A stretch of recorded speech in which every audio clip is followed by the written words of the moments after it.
Now, newspapers are just one part of a regional media landscape that some fear is becoming far too sectarian. Now, the forum warned of Sunni versus Shia and Muslim versus Christian hostility in the press and the dangers that it presents.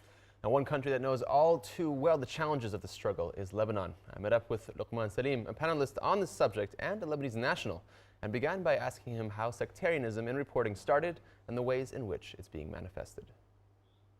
I think that a lot of people around this region just don't know how to express their longing for more participation in the political process of their societies and of their countries.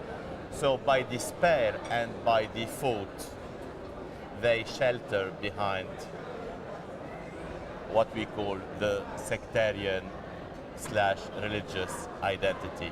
The religious identity is a way to protest, and I think that this protest should be heard. Otherwise, we will see more escalation and we will see more people defining themselves as Sunni, Shia, whatever. And even within each group, we will see more fragmentation. So you will have the Hanafi, the Maliki, the Wahhabi, and so on. So it's a cancerous driver. Either we contain it by trying to deconstruct it and understand what's laying beneath it. Then what is the media's role? I mean, I was talking about the fact that the people themselves feel like they have this lack of participation, of engagement, but the media also seems to be picking up the same sectarian divides. I don't want to seem exaggerating, but I believe that a large sectors of the media are part of this battlefield, and the same applies to various kinds of social media. So it's not that the media is somewhere and reality is somewhere else. The media is part of this clash taking place. But I believe that this is a positive point, actually.